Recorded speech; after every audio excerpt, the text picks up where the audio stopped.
Another edition of the Trey Wallace podcast, launching some new things this year. Excited as we get into March Madness. NASCAR season's going on right now. We got the NBA going on. College baseball is going on. Or my guest was at actually last week, throwing out the first pitch, which he actually did really well at. I will just give him that.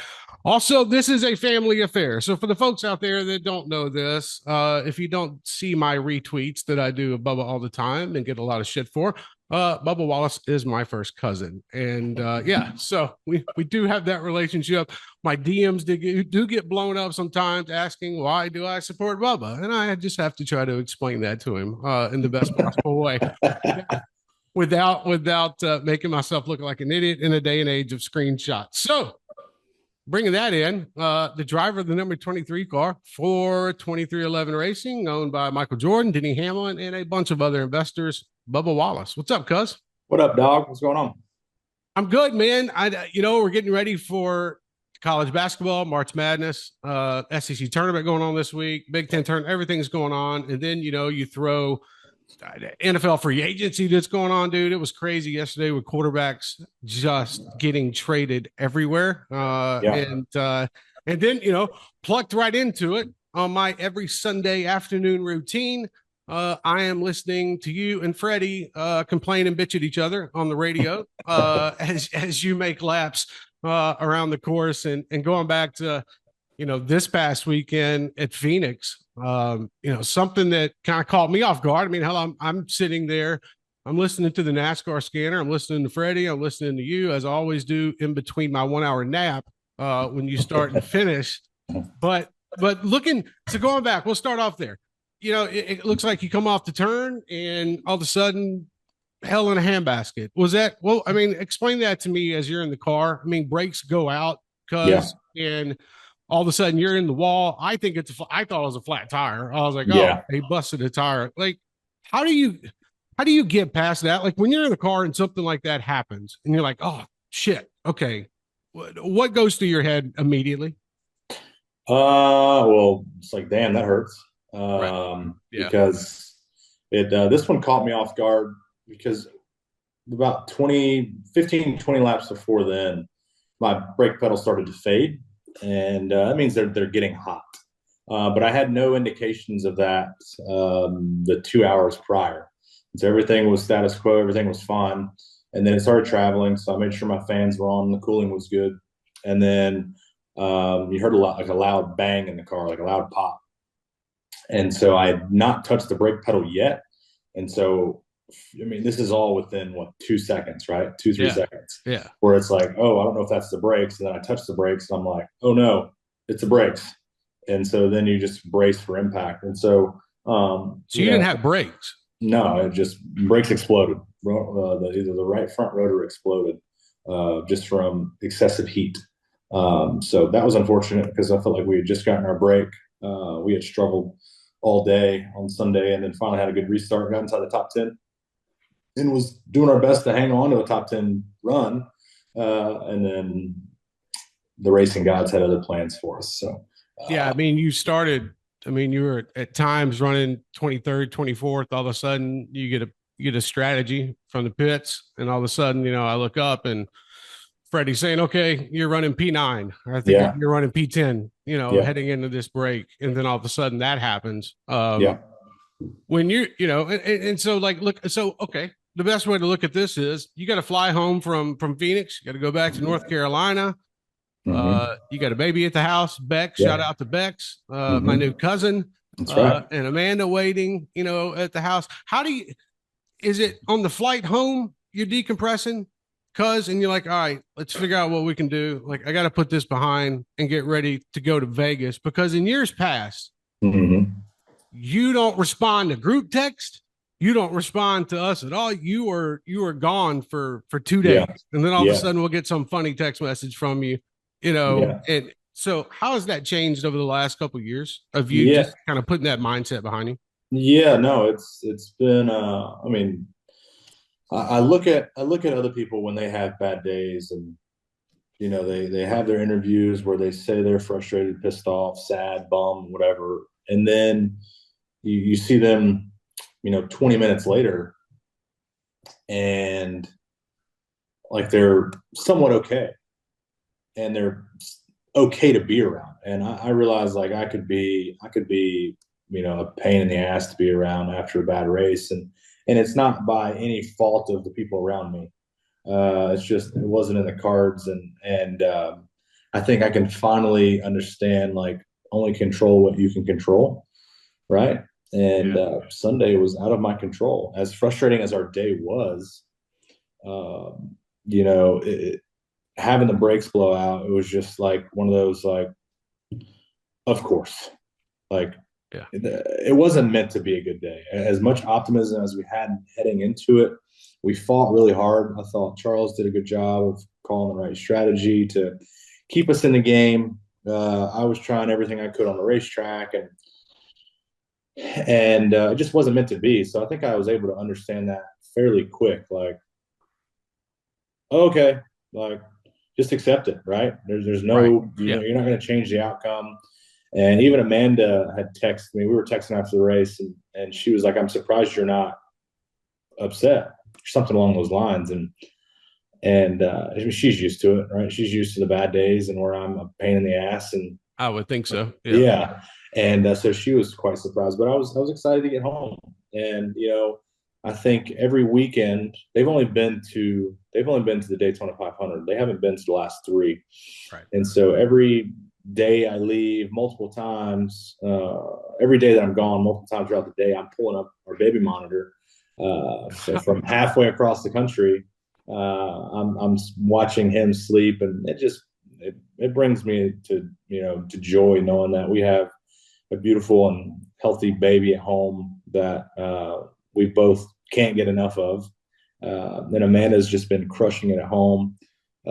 It definitely is a lot for her and a lot for us both together, but it just adds a new perspective on life. And it's nice to be able to kind of take a step back and know like, hey, if it all ended today, it's okay. I have a beautiful family, and we'll be fine.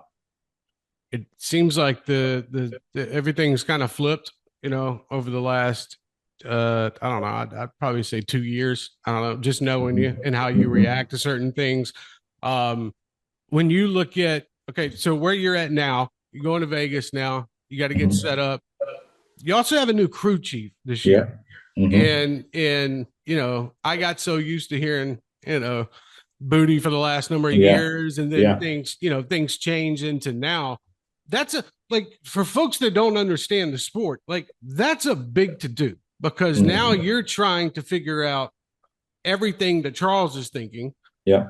while at the same time, you have to understand, okay, this is what he wants, this is what he's talking about. And the one thing that I will say, and I'll give you critique as a family member, you've got a hell of a lot better at explaining what's going on with the car over the Yeah. last 5 to 6 years, and there was stuff that I was listening to you say on Sunday that I was like, shit, okay, I haven't heard him talk like that in a while. Yeah. So what I'm getting at is that what goes into that, man? Because you're literally starting something new and fresh with a guy that, I don't want to say you barely know, but I'm saying that, Mm-hmm. you don't have That's that fair. relationship with. Yeah. So Yeah. now you No. got to trust him with everything, cuz. Yeah. Yeah. No doubt. It's a fair assessment to say I don't know him that well, because we don't. This will be our fourth race, or fifth race going into the season. Oh, how many we had? No, this will be our fourth. Well, I guess Yeah. fifth, counting the Yeah. Clash, Fifth. Yeah. right? Yeah. And so I think the biggest thing is that we're both uh, grown enough to know that this needs to be an expedited process. But we also know that it's not just going to mesh right away. I remember our first meeting we had with Charles and JR and Andrew, my engineers, and um, I was like, it's going to take Charles 5 races. Hopefully, it takes him one. We went out and won the duel. Right. That was nice. But that also is part of me of being like, okay, Phoenix is within the first 5 races where we're still trying to find our way. And really, Phoenix was the first legit race for me. You can count Coda as the first legit race, but you got Daytona, Atlanta, Survival of the Fittest. Coda's a road course, but Phoenix was Super our first. speedways. Right. Yeah, yeah, Yeah. Yeah. yeah. And so you got Phoenix as our first test, and I wish we say we passed the test, but we didn't. But that's going to come with time. And I think, I believe in Charles. Charles believes in me, and the industry, I should say the company, believes in Charles too. And I think that's really big for him and his confidence in coming into a new realm because he came from trucks. And so it's a massive jump. I mean, he's home. He's back home Friday nights or Saturday mornings. Now he's gone. He's just now leaving Friday afternoon and not coming back till late Sunday night or early Monday morning. And so it's a massive time commitment. It's a lot. But I think he's perfect for the job, and it's going to take some time for us to really hit it on the head. So I can't get too greedy at the start, although I do want to start this year off better. We have, but I can't let Phoenix take us down a detour just because of one bad race already. Right, because everything will change going into this week in Vegas, and I'm sure you guys have already had 15 meetings. That's coming up today after this. So. Okay, coming up today after this. All right, well that makes sense then. Some person that you have had a relationship with a very long time is Freddie Kraft and your spotter. Mm-hmm. If I tell folks all the time, like if you want to get a clear view of this dang sport, go listen to the scanner on the weekend and listen to what a driver and a spotter are talking about during the entire race. And sometimes, Freddie is, I get sick and tired sometimes of hearing high, low, rear. It means we're slow. It means we're in the way. We're getting past. Right. Well, okay, you can throw it out there like that. It's fine. But the relationship you've got with your spotter, man, are you listening? I don't know how this is going to come across, so I'm just going to ask it though. Are you listening to every single thing he says, or do you have key words, that Freddie will say to you that you understand, okay, now's the time to go, besides him saying, all right, dude, we got 10 to go get me some more, go get me another, is what Freddie always says. Go get me another. But that relationship with the spotter, man, he's literally your eyes, because you can't see shit. I mean, you're locked in, you got a camera, I get that part that sees your rear, but at the end of the day, dude, it's hard looking left or right in NASCAR. What's that relationship been like with Freddie though, in everything that you got to listen to with him? Because that's nuts to me. Yeah, no, I mean, we've been working together since 2010. And so through multiple race teams and multiple crew chiefs and just everybody that's, changed throughout my life in the last 15 years, he's been the same. And so you have a familiar voice, and it really comes down to comfortability. And he's gotten better and better. We both have gotten better over the years throughout our craft. And so, I think Freddie's one of the best on the roof. And it's cool to be able to share the progression ladder with him. Right. And so, but I give Freddie about 50 on his words, about 50%. 50% is beneficial, 50%, the other 50 pisses me off. I've heard, it motivates me. But no, Freddie, I mean, you have to listen just to damn near about everything that he says. And you also have like your own way. Like when you have a spotter and it's your first race together, like you say, hey, this is what I want to do. And then, or you go through the first race and you figure out what needs to change, right? Well, over 15 years, we've gotten it down to, you can listen to him spot for other people. He probably says twice as much for those people than he does. Oh, he does. Yeah. And it's just, for me, like he gets the point across quick. And that's all we need. And I'm not afraid to tell him, hey, shut the hell up. And we move on. You said that this past weekend, by the way. I think I did. I think I say it every weekend. So you might as well, Yeah, you did. But yeah, it's just something that we've gotten comfortable with over time, and that's what it takes. And I think we've both been successful enough to keep this journey going. That it's been a fun ride.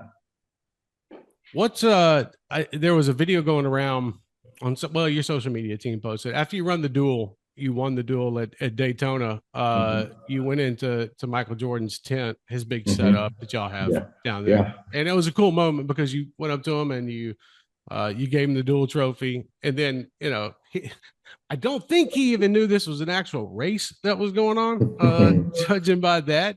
But looking at that, being able to do something like that, but then knowing that, like, man, at the end of the day, Bubba, there has to be a moment in time, and probably maybe when you first signed in that first year or two, you got Michael Jordan as somebody that's a co-owner of the race team. And this is somebody that expects results, and this is somebody that's done so much with the Bulls and the NBA and everything that he's done outside of it, did it hit you the first couple of years, and now it's kind of like, all right, MJ's the boss, got to answer some of these questions to him and whatnot. Like, what's that relationship like with Michael Jordan? Yeah, no, that was a cool moment taking the trophy over there to him. And yeah, it's not really sure. I mean, obviously he knew it was a race. No, I know. Yeah. Yeah. No. But a lot of people have said that, and I think the magnitude of it, like, is obviously not as big as winning the 500, but it's a beneficial race for us because it provides a better starting spot for when we would do race on Sundays. So, right. But it was also just a nice exhibition race for us to come out. Basically, that was the clash with the top five, the duel with a win. It was a good start to the season. And so I'm not sure if Tyler took his trophy up to him last year when he won the duel. So I had to one up him. So that was cool. But no, MJ, he's a massive fan of the sport. He loves just watching and being a part of it. One of the first texts I get on Sunday, either pre-race or post-race, is from MJ each and every weekend. He's always watching, no matter where he's at in the world. And I think that's really cool. I think that's beneficial for all of us. And I mean that from myself to every last employee at 2311. They know the commitment that he has. And it's really, really special just to be a part of it.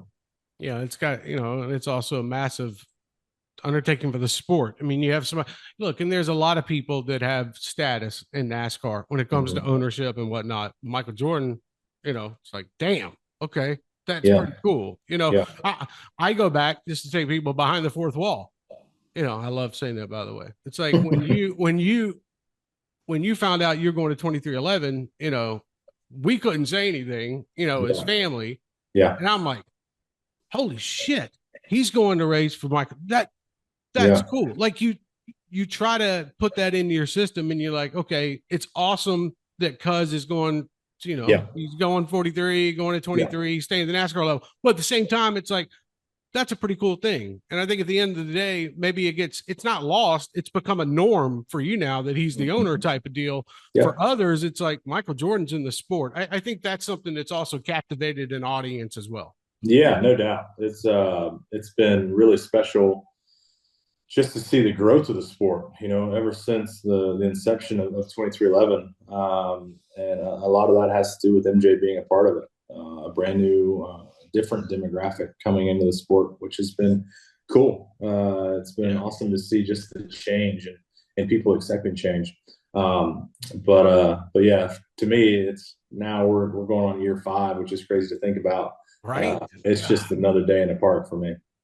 All right. So I want to get on a topic that is, I don't know, controversial, I guess is the best way to put it. What's new? What's new. Right. But there was a moment. So at Daytona, there was a moment, and social media has been something that you have got off of, you come back on, you take mental breaks from it. And I know you do by what you retweet and then what you say to us. And I don't follow that shit anymore. But there was a moment that I was watching at Daytona, and I think it was during the national anthem or whatnot. I think Donald Trump was also giving a speech, as well. I think he did the start your engines type of thing. If I'm not sure. Yeah, if I'm remembering straight. But I just remember the cameras panning on you for about 7 to 8 seconds. And I found that interesting, but at the same time, knowing how television works, like I think I knew what was going on in the situation. But when you look at where we are in the landscape of a country nowadays, and there's right, there's left, and if you disagree with one of them, you're going to get shit to the end of the day. And it don't matter what side you're on. That's just where we are in politics. How have you seen that transition into NASCAR? And I'm not going back. We're not talking about 2020 and all that stuff. I'm talking about, where we are right now in the sport.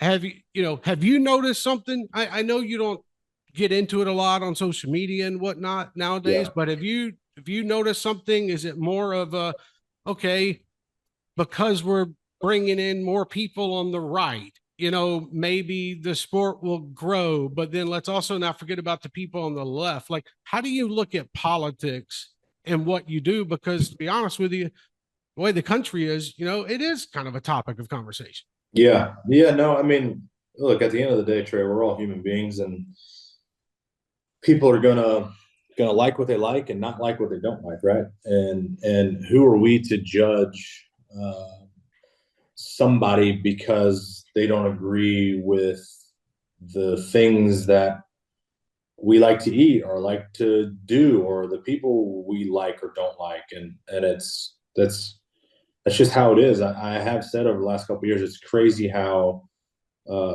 you can wake up and just say like, oh man, it's a beautiful day and the sky is nice and blue. Oh, you're a Democrat, or oh, you're a Republican. It's like, holy shit, like I'm just talking here, and I think everything is labeled as, red or blue.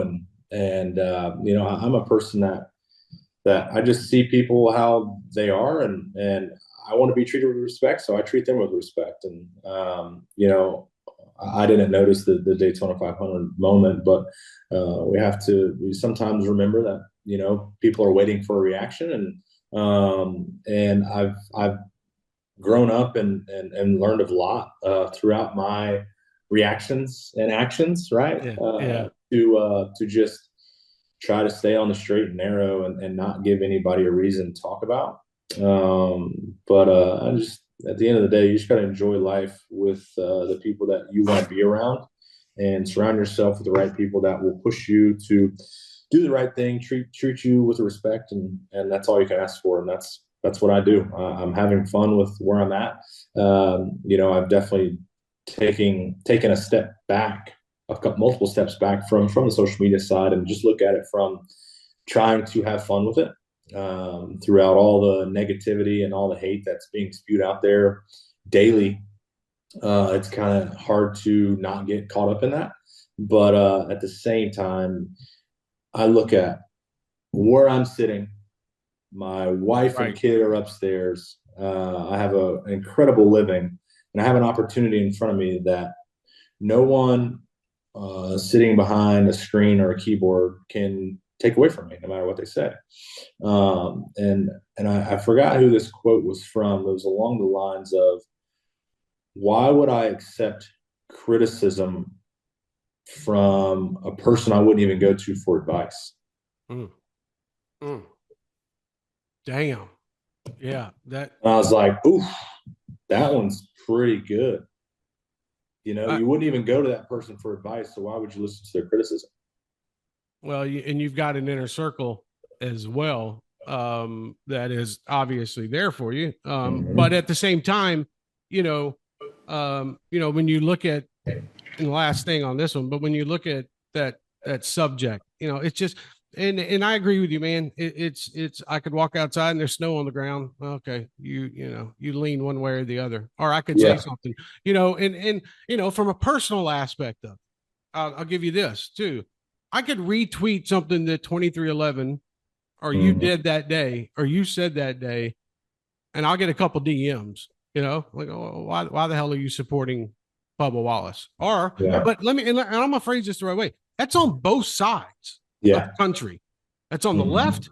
That's on the right. Everybody has a problem, I think, nowadays with what somebody says, and I think trying to find that middle ground, I think, is the best way we can go about it. And so when you look at social media and whatnot, how much do you pay attention to it? Because here's the thing that I say about Bubba Wallace. He's going to have people that don't like him. They're going to watch him because they want to hate watch him. They're going to have people that like him. They're going to watch him because they like him. And then they're going to have people that don't know Bubba Wallace. They're going to try to pay attention and learn more about him. So when you look at it from an aspect of you getting on, and I don't know how much you do it anymore, but I know you delete Twitter off your phone, or X, or whatever you want to call it. Sorry, Elon Musk, for calling it Twitter. But at the same time, how do you draw that line? Because where you're like, all right, I'm not going to pay attention to this. I'm not going to let this part get underneath my skin if somebody might say something. But also at the same time, you don't want to shut out people's opinions, Bubba, because everybody has that freedom of speech and they can say what they want to say. You don't want to be dismissive, right? But at the same time, you do have to draw a line. Yeah, it comes to a point where like, are your opinions about like what I do for a living and how I go about my life, then yeah, I'm going to dismiss that all day because it's my life. Like, Right. who are you to tell me how to live and how to race and how to do all this stuff and that?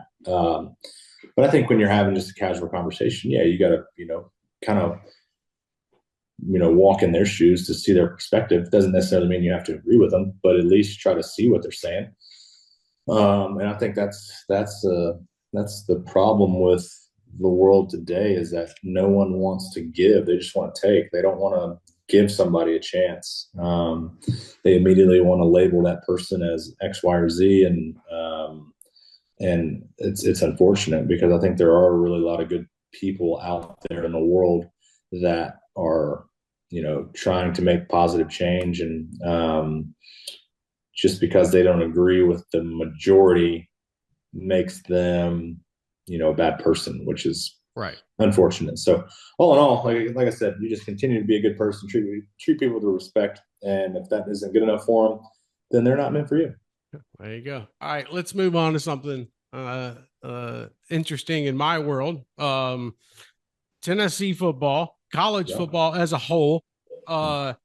By God, I'm going to give you credit because you have upped your game in the last 5 years. And I don't know if it's because of Josh Heupel and what the product was being put on the field under Jeremy Pruitt, Butch Jones, but you've upped your game. You're watching college football. I'll be in Oklahoma or I'll be in Texas. And then, you're texting me, hey, man, am I taking the points here this weekend? Am I taking the points? Do I take the over here? Yeah. I mean, even the whole win total thing. Like we Yeah, made a bet before the football we season, and you did. said I think Tennessee was going to win. I said they went over this amount of games. You said they went under. Bro, I didn't even remember it until Yeah. all of a sudden I got a Venmo for some cash. I was like, damn, why is Cuz sending me money? I appreciate it. But why is he sending me money? And then I had to go back. So when you look at it as, and obviously your mom ran track at Tennessee, and this, and Mhm. your father, my uncle, look, the whole family is a Tennessee type of thing, and I lean a different way, but at the same time, man, you've really started to embrace, I think, a little bit more, and probably maybe because you have a little bit more time, and I get it, as Yeah. busy as you are. But Yeah, no doubt. what's No that doubt. like, man? That's a fair assessment. You know, man, it's sometimes it's hard being a Tennessee fan.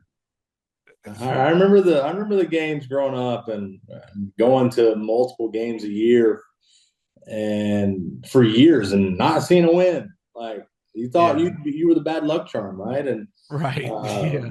things definitely have taken an upswing in the last handful of years, and seeing what Josh Heupel's been able to do with the squad has been really cool, and just become more involved with the university. Obviously, being able to do a couple, social and promo events, bring you a little bit closer with what's going on, no matter what, no matter win, lose, or draw. I'm still, proud to be a Tennessee Vol, but yeah, over the last couple of years, it's been fun to watch for sure. It's it's just a different type of atmosphere now. I even brought Amanda to unfortunately her last football game was the Tennessee Georgia game a couple years ago. That one was Damn. brutal, Damn. but she did get to go see the Tennessee Texas basketball game, which she enjoyed so much, and she was like, "I would come to this 10 times more than going to a professional game." And I'm like, yeah, it's like collegiate level is where it's at. It's so much fun. The atmosphere is great, and being there in Neyland and just on campus there in Knoxville is there's nothing like it. And so for us to have a great football team now, a great basketball team, great baseball team, I'm sure we have plenty more great other athletic departments, but it's just fun to watch, and it's just fun to cheer on. So yeah, it's a good time. Relationship with Rick Barnes. That's a pretty cool one, man. Like Yeah, you'd send us some pictures every now and then. I think a pair of shoes or something like that. yeah, You got it's something like, something like that. But seems like you have a really good relationship with Barnes. And, yep. if you could just expand on that one just for a minute. Yeah, no, he texted me. I'll never forget. I was in Kansas. I think 2020. Okay, yeah. Kansas fall race. Um, and whenever I had like a mental breakdown, No, I remember that. Yeah, yeah. It yeah, was around Kansas. Yeah. yeah, and I had a unknown number call me. I had a voicemail. This was after practice, and hey, Bubba Wallace, this is Rick Barnes. I think Coach Gibbs Yeah. gave him my number, and he was like, "Hey man, I've been watching for years. I'm a big fan. Love what you do." And I thought that was one of the coolest things ever. And ever since that moment, we talk a handful of times throughout the year. Always fun seeing him in his element and vice versa. He loves turning on the races when he has time and watching races. And I think it's super cool to have a person like him in your corner. And he's a big fan of the sport. I grew up, I think, in Hickory. Yeah. So Yeah. Yeah. he's Yeah. not far from here. So it's special, and to have him coaching the men's basketball team is really, really cool. Hey, a couple more questions. I'll let you go, brother. I know you got a busy day ahead of you. NIL, name, image, and likeness is a massive thing right now in college sports, where these players and these student athletes want to be able to make money off their name. Lawmakers are trying to get Congress involved. The NCAA wants to get Congress involved. And trust me, I'm not getting into the weeds on you on that. I don't think, not a shot. You don't follow it that much to know about the Congress part of it. But when it comes to NIL, dude, you're a guy that has, you got Columbia on your jacket right now, and you've got companies that promote you.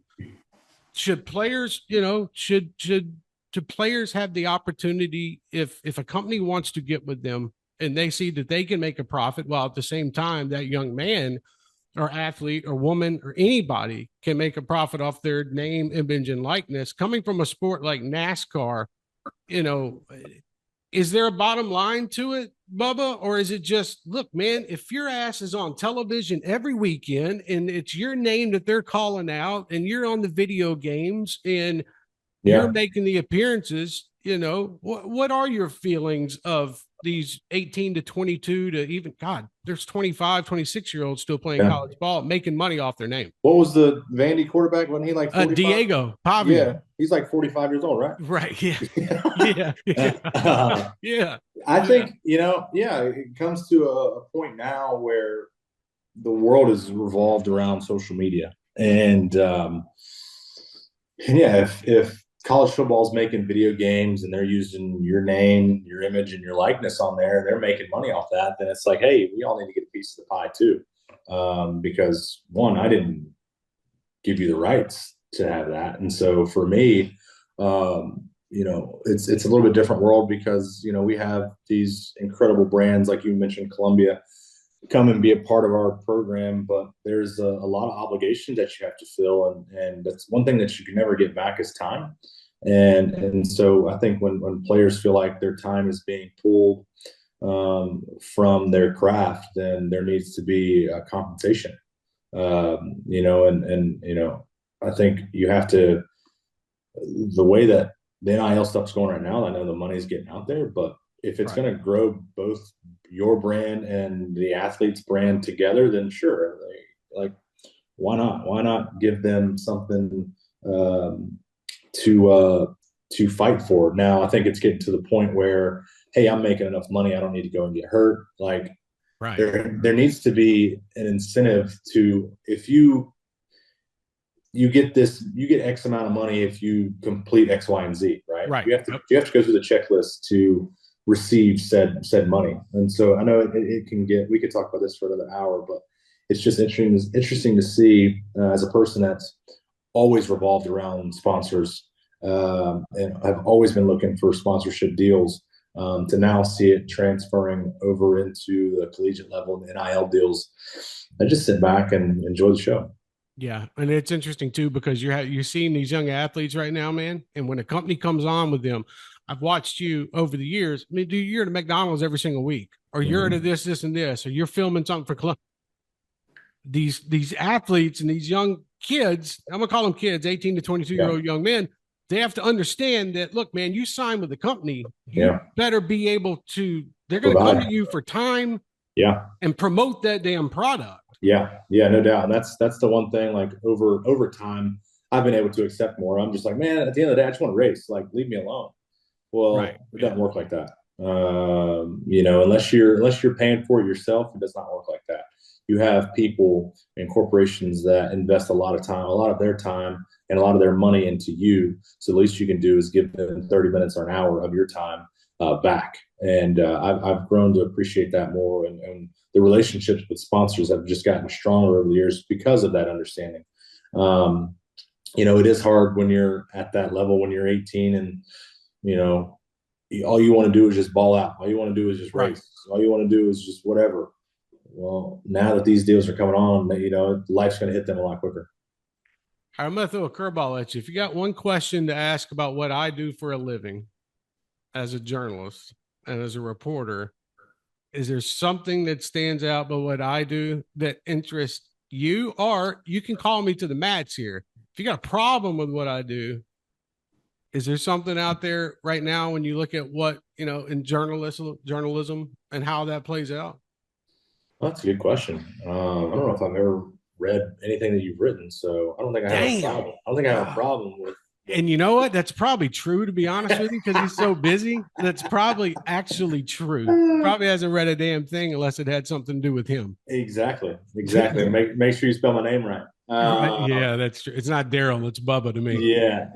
No, I think it's cool just to see the growth that you've gone through. Yeah. Where you started out to where you're at now, and personal life, the mental side of everything seems to be clicking. So, I think that's for both of us. So, It's a lot. It's a yeah, lot, cuz no doubt. I think the mental Mhm. aspect of everything, I think Yeah, gets lost. And yeah, it's and I've told you this in our private conversations where I'm yeah, always on go. yeah. I don't know when to stop. And Both of you us. told Yeah, me, but I will say this. We had a conversation before the season started, and we talked about a lot of personal things in our lives that were going on. You told me, man, you got to start enjoying life. You have hmm, to put yourself first. yeah, And I took that to heart because, again, I am always like that. And in this yeah. business, if you're not, you're going to fall behind. But, Right. your advice to me kind of rubbed off on the same advice that you would probably give yourself or somebody gave to you, that if you don't put your mental health first, you're going to Yeah, drive yourself into the freaking ground. yeah, 100%. And so, Right.